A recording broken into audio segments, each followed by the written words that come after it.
નમસ્કાર મિત્રો, સ્વાગત છે તમારું અમારી ચેનલ પર એક નવા વિડીયોમાં। મિત્રો, સનાતન ધર્મની વિશેષતા એ છે કે દરેક પરંપરા અને કર્મકાંડ પાછળ એક ગહન રહસ્ય અને જીવનને સમર્થન આપતો સંદેશ રહેલો છે। આપણા શાસ્ત્રો માત્ર પૂજા અને અનુષ્ઠાન પૂરતા મર્યાદિત નથી, તેઓ સંતુલિત, શુદ્ધ અને ઉર્જાસંભર જીવનનો માર્ગ પણ બતાવે છે। આ સંદર્ભમાં પરિણીત મહિલાઓના આચરણ અને નિયમોને વિશેષ મહત્વ પણ આપવામાં આવ્યું છે। મિત્રો, આપણે વિડીયો શરૂ કરતા પહેલા જો તમે મા લક્ષ્મી અને ભગવાન કૃષ્ણને સાચા દિલથી માનતા હોય તો કમેન્ટ બોક્સમાં જય મા લક્ષ્મી અને જય શ્રી કૃષ્ણ જરૂરથી લખી દેજો।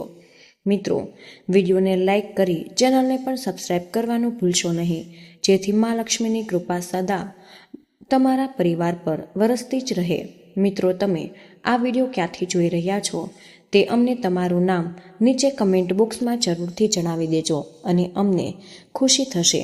ધાર્મિક દ્રષ્ટિકોણથી એવું માનવામાં આવે છે કે પરિણીત સ્ત્રી માત્ર તેના પતિ અને પરિવાર માટે જ નહીં, પરંતુ સમગ્ર કુળ માટે સમૃદ્ધિ અને સુખનો પાયો છે। તેણીની તપસ્યા, તેણીના ઉપવાસ અને તેણીની દૈનિક ભક્તિ પરિવાર માટે ઢાલ બની જાય છે। તેથી ઘણા નિયમો ખાસ કરીને પરિણીત મહિલાઓ માટે સ્થાપિત કરવામાં પણ આવ્યા છે। ઉપવાસ અને તહેવારોમાં વાળ ન ધોવાની પરંપરા પણ આની સાથે જોડાયેલી છે। મિત્રો, એવું કહેવાય છે કે આ પવિત્ર દિવસોમાં માનસિક અને શારીરિક ઉર્જાનો અંદર સંગ્રહ કરવો જોઈએ।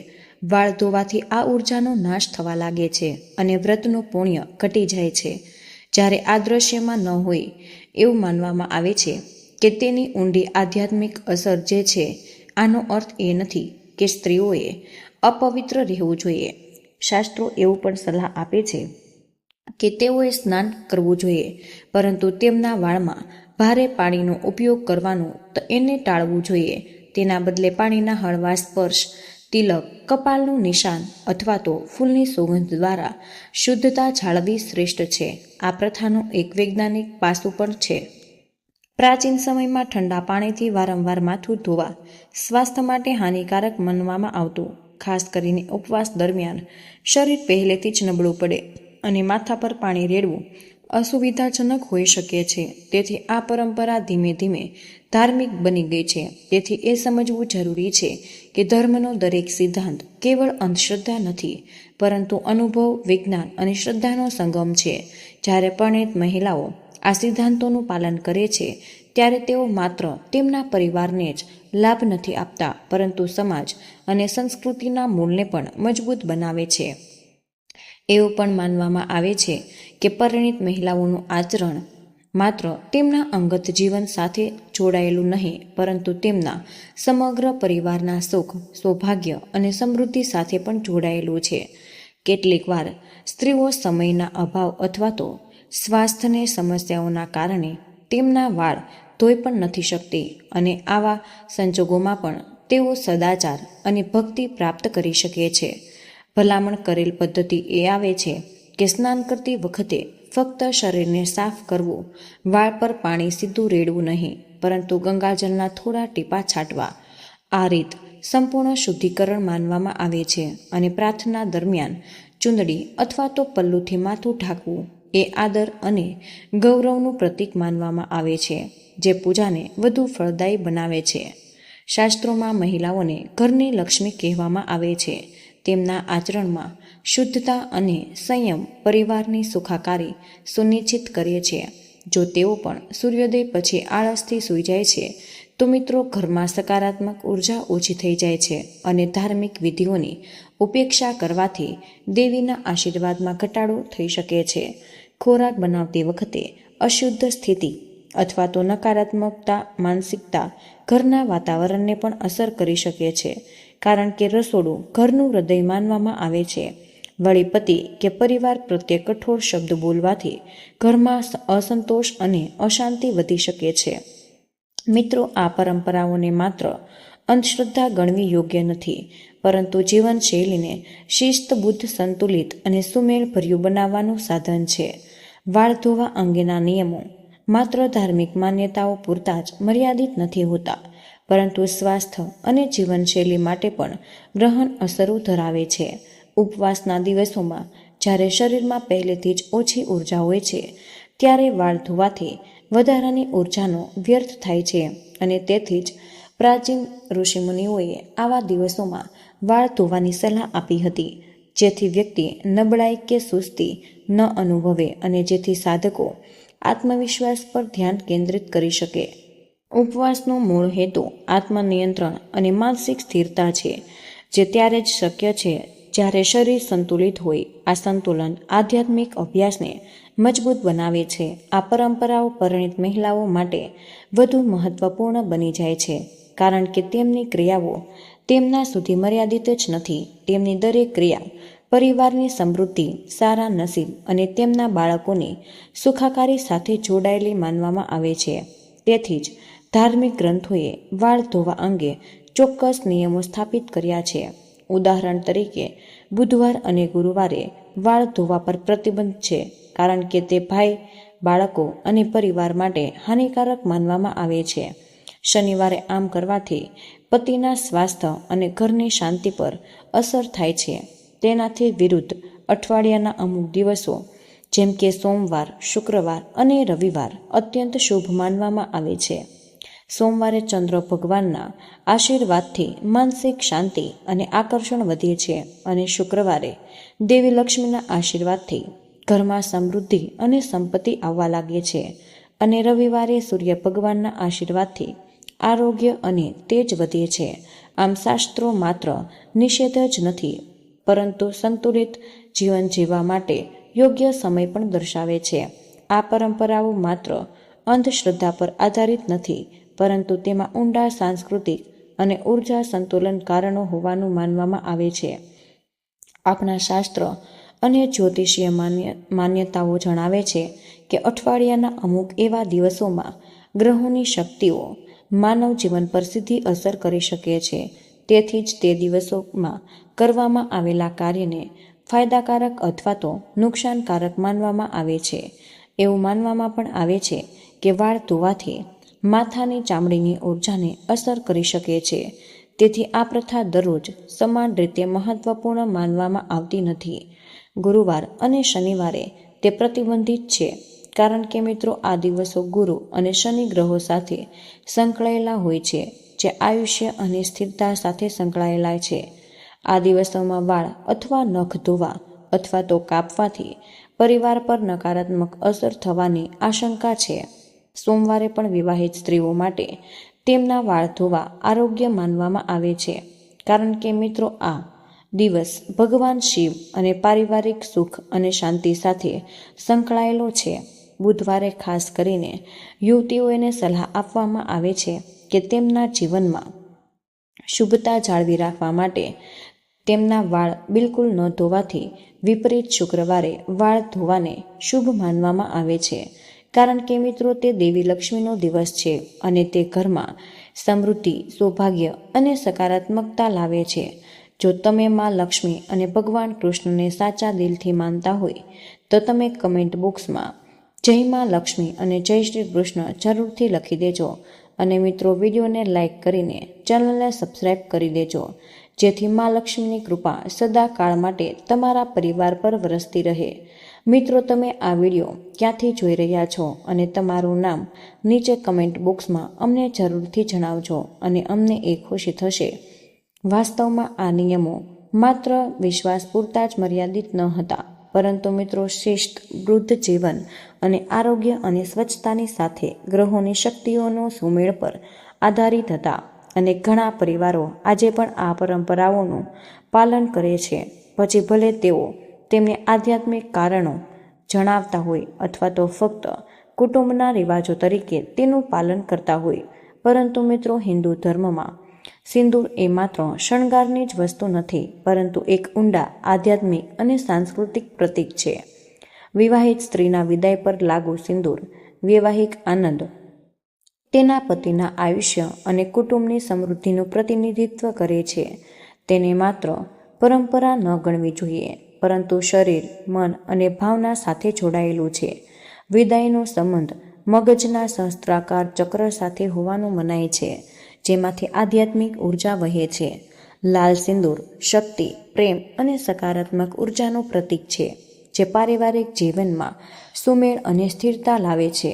ધાર્મિક માન્યતાઓ અનુસાર સિંદૂર લગાવતી વખતે સાવધાની રાખવી જરૂરી છે. તેને રાત્રે પહેરવાથી આસુરી ઉર્જાનો સમય મનાય છે.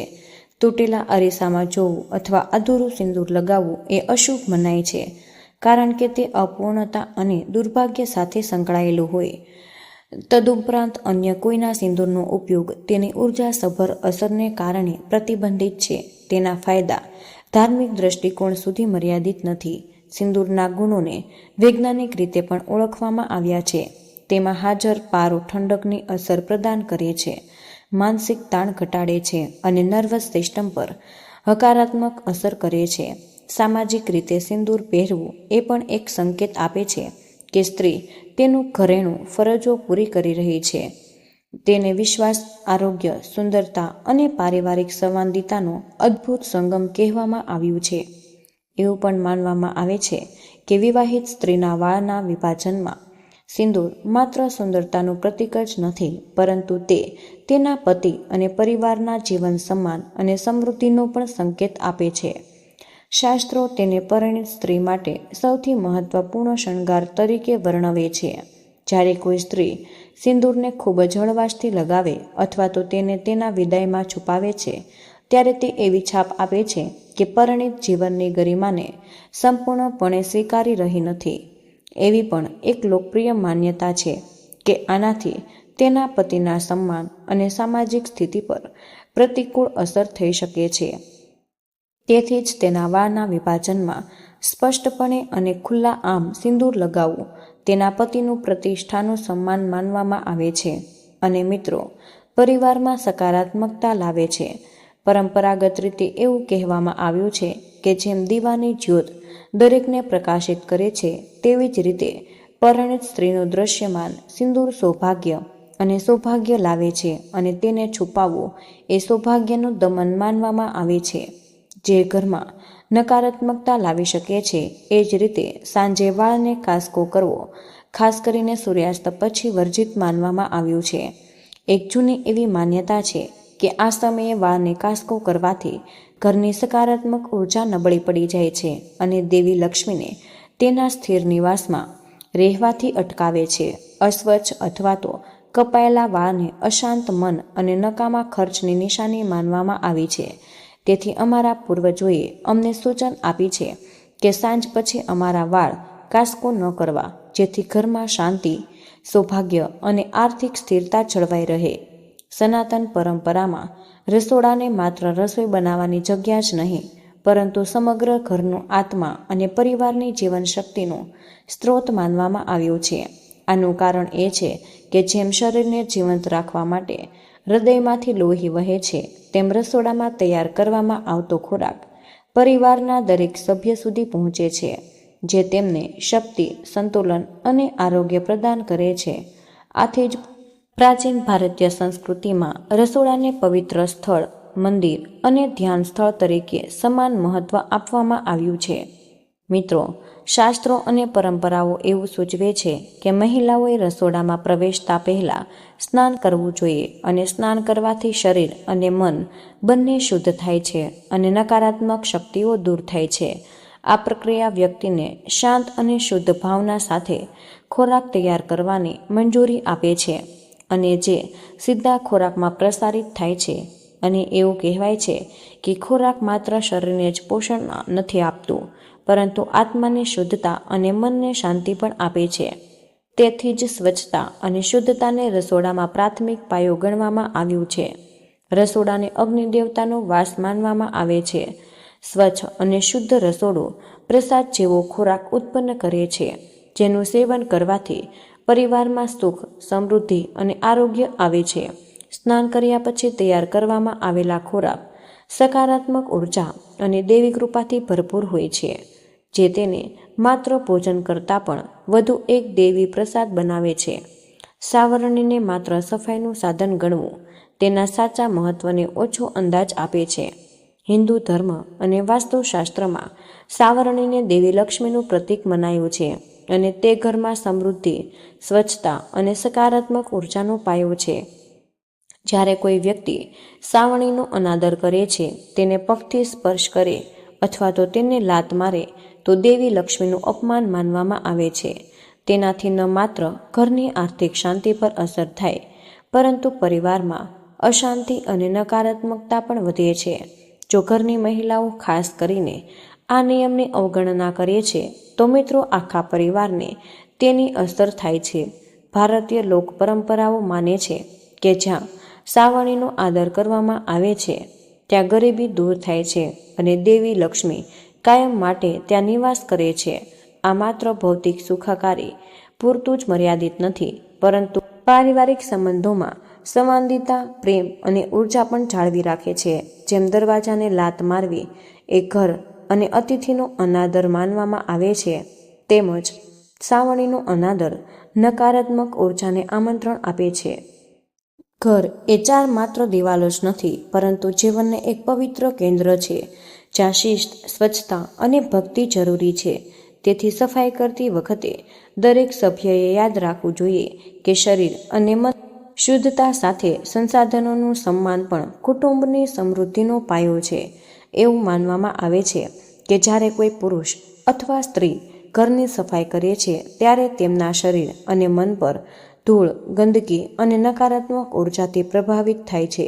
તેથી પ્રાચીન પરંપરાઓ ખાસ કરીને સફાઈ કર્યા પછી તરત જ સ્નાન કરવાનો આદેશ આપવામાં આવે છે. સ્નાન કરવાથી માત્ર બહારની ગંદકી જ દૂર નથી થતી, પરંતુ પાણીના તત્વ દ્વારા માનસિક અસ્થિરતા અને થાકને શાંત કરવામાં આવે છે. ભારતીય સંસ્કૃતિમાં પાણીની શુદ્ધતા, જીવનશક્તિ અને શક્તિઓના સમન્વયનો આધાર માનવામાં આવે છે. તેથી જ સ્નાન કર્યા પછી વ્યક્તિ હળવાશ, ખુશ અને વધુ ઉર્જાવાન લાગે છે. જ્યારે શરીર અને મન બંને શુદ્ધ થાય છે, ત્યારે જ વ્યક્તિ ધ્યાન અથવા પૂજાને લાયક બની શકે. ધાર્મિક માન્યતાઓ અનુસાર દેવી લક્ષ્મીની પૂજામાં પવિત્રતાનું વિશેષ મહત્વ છે. શાસ્ત્રો સ્પષ્ટપણે એવું જણાવે છે કે પ્રસાદ ચડાવતા પહેલા ભોજન કે પાણીનું સેવન બિલકુલ ન કરવું જોઈએ. અર્થ એ છે કે આપણી ઈચ્છાઓ, આપણી ભૂખ અને આપણી પ્રથમ ભક્તિ દેવીના ચરણોમાં હોવી જોઈએ. અગાઉથી જ ખાવું એ શ્રદ્ધાનું અપમાન માનવામાં આવ્યું છે અને માનસિક રીતે ભક્તિના ઊંડાણને ઘટાડી શકે છે. ઘણા શાસ્ત્રો પણ જણાવે છે કે સફાઈ કર્યા પછી સ્નાન ન કરવું એ ગરીબીને આમંત્રણ આપે છે. જ્યારે આ પ્રતિકાત્મક, તેનો સાચો અર્થ એ છે કે અસ્વચ્છતા અને આળસ ઘરના વાતાવરણને ગંદુ અને અસ્તવ્યસ્ત બનાવે છે. આ સ્થિતિ ધીમે ધીમે માનસિક તણાવ અને આર્થિક બરબાદી તરફ દોરી જાય. તેનાથી વિપરીત, જો સફાઈ અને સ્નાનની વિધિનું પાલન કરવામાં આવે તો ઘર વ્યવસ્થિત, શુદ્ધ અને સકારાત્મક ઉર્જાથી ભરેલું રહે છે. દેવી લક્ષ્મીની કાયમી કૃપાની ખાતરી આપે છે. એવું માનવામાં આવે છે કે ઝાડુ લગાવવાનો સીધો સંબંધ ઘરમાં સકારાત્મક અને નકારાત્મક ઉર્જા સાથે હોય. વાસ્તુશાસ્ત્ર અને ધાર્મિક માન્યતાઓ અનુસાર સૂર્યોદય પહેલાં ઝાડુ લગાવવું અશુભ માનવામાં આવે છે, કારણ કે તે ગરીબી અને અશાંતિ લાવી શકે છે. બીજી તરફ સૂર્યોદય પછી ઝાડુ વાતાવરણને તાજું અને સકારાત્મક ઉર્જાથી ભરી દે છે, જે ઘરના લોકોના મન અને કાર્યો પર સકારાત્મક અસર કરે છે. જો વહેલી સવારે સફાઈ કરવી શક્ય ન હોય તો સવારે 8 વાગ્યા પહેલાં ઝાડુ કરવું શ્રેષ્ઠ છે.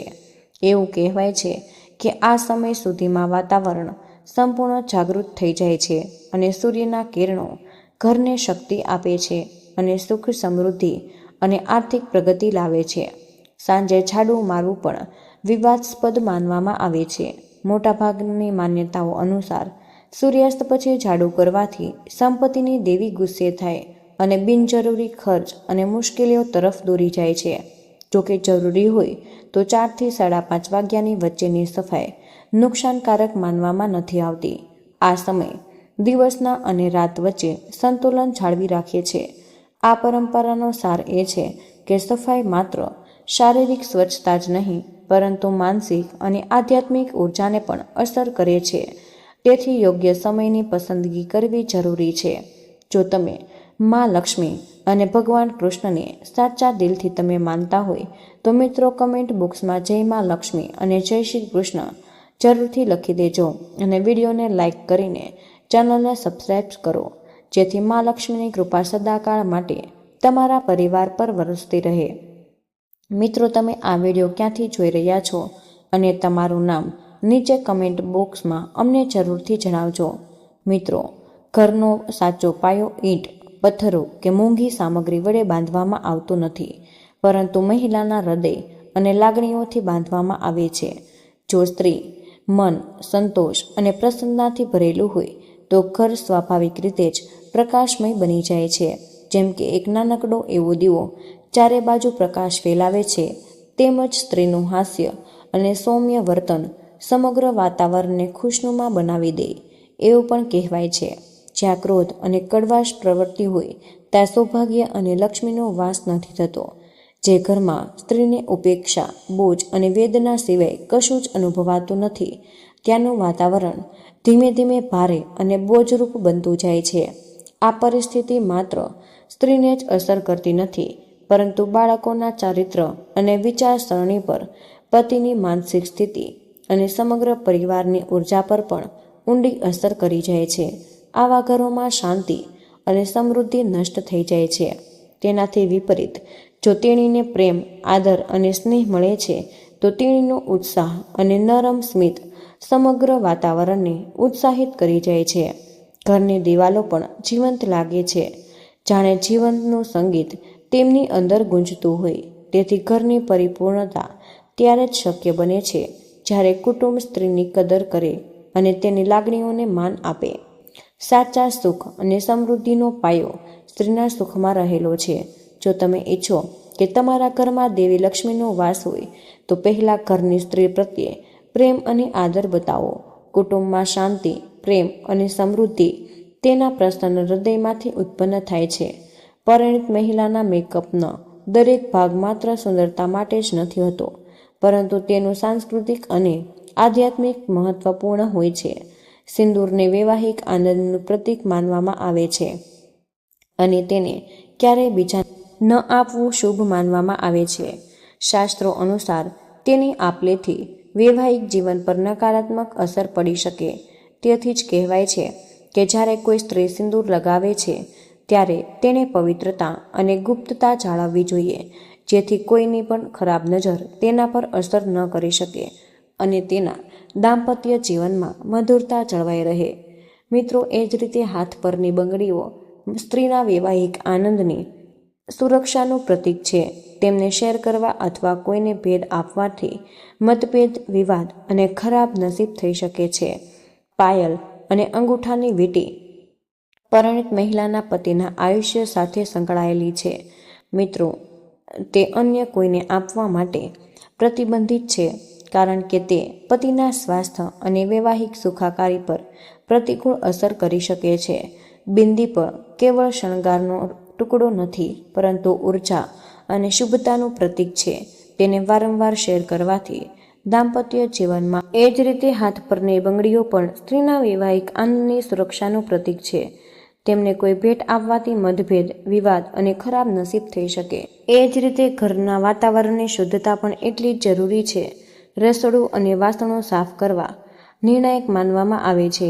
એવું કહેવાય છે કે વાસણોને રાતભર ગંદા રાખવાથી ઘરમાં નકારાત્મક ઉર્જા ઉત્પન્ન થાય. જ્યાં અસ્વચ્છતા હોય ત્યાં લક્ષ્મીનો વાસ નથી. માત્ર ધાર્મિક દ્રષ્ટિકોણથી જ અશુભ નથી, પરંતુ માનસિક રીતે પણ ગંદકી અને વાસી ઘરનું વાતાવરણ ભારે અને ચિંતાજનક બનાવે છે. તેથી પારિવારિક જીવનમાં સ્વચ્છતા અને પવિત્રતા, શણગારના આ નિયમોનું પાલન સુખ અને સમૃદ્ધિનો પાયો માનવામાં આવે છે. વેદ અને પુરાણોમાં સ્વચ્છતાને માત્ર શારીરિક શુદ્ધિ જ નહીં, પરંતુ માનસિક અને આધ્યાત્મિક ઉત્થાનનું પણ સાધન માનવામાં આવે છે. કહેવાય છે કે જ્યાં જ્યાં સ્વચ્છતા અને વ્યવસ્થા હોય ત્યાં દેવતાઓનો વાસ હોય અને દેવી લક્ષ્મીની કૃપા હંમેશા રહે છે. એ જ રીતે આપણે દિવાળી પર આખા ઘરની સફાઈ કરીને દેવી લક્ષ્મીનું સ્વાગત કરીએ. તેનું એક નાનકડું ઉદાહરણ કે દરરોજ રાત્રે રસોડાની સફાઈ કરવી ધાર્મિક દ્રષ્ટિકોણથી જ નહીં, પરંતુ જીવનશૈલી અને સ્વાસ્થ્યના દ્રષ્ટિકોણથી પણ અત્યંત મહત્વપૂર્ણ છે. સૂતા પહેલાં રસોડાને વ્યવસ્થિત કરવાથી સકારાત્મક ઉર્જાનો દરવાજો ખુલે છે અને રસોડામાં ગંદા વાસણોને ક્યારેય રાતભર ન છોડવા, કારણ કે આ નકારાત્મકતા અને આળસનું પ્રતીક મનાય છે. મિત્રો, બધા જ વાસણોને સારી રીતે ધોઈ અને તેને ફરીથી જગ્યાએ મૂકો. અને સ્ટવથી માત્ર કીટાણુઓનો ખતરો જ ઓછો નથી, પરંતુ માનસિક શાંતિ પણ મળે. અને ઘરના મંદિરમાં દીવો પ્રગટાવવાથી અને પાણીથી ભરેલું વાસણ રાખવાથી વાતાવરણમાં પવિત્રતા અને શાંતિનો અનુભવ થાય છે. આવી જ રીતે કુટુંબમાં એકતા, આરોગ્ય અને સંતોષ લાવે છે. નિયમિત અનુશાસન માત્ર દેવી લક્ષ્મીના આશીર્વાદને જાળવી રાખતું નથી, પરંતુ જીવનમાં સફળતા અને સ્થિરતા પણ લાવે છે. તેથી જ રાત્રિના સમયની સ્વચ્છતા એ માત્ર પરંપરા નથી, પરંતુ સંતુલિત અને સમૃદ્ધિ જીવનનું રહસ્ય છે. તો મિત્રો, આજનો આ વિડીયો અહીં જ પૂર્ણ કરીએ છીએ. આજની આ માહિતી પસંદ આવી હોય તો વિડીયોને લાઈક અને તમારા મિત્રો સાથે શેર કરજો. ચેનલ પર પહેલીવાર આવ્યા હોય તો મિત્રો, ચેનલને સબસ્ક્રાઈબ કરવાનું બિલકુલ ભૂલશો નહીં. કમેન્ટ બોક્સમાં જય માં લક્ષ્મી જરૂરથી લખી દેજો. જય શ્રી કૃષ્ણ. રાધે રાધે. ધન્યવાદ. વિડીયોને અંત સુધી જોવા બદલ તમારો ખૂબ ખૂબ જ આભાર.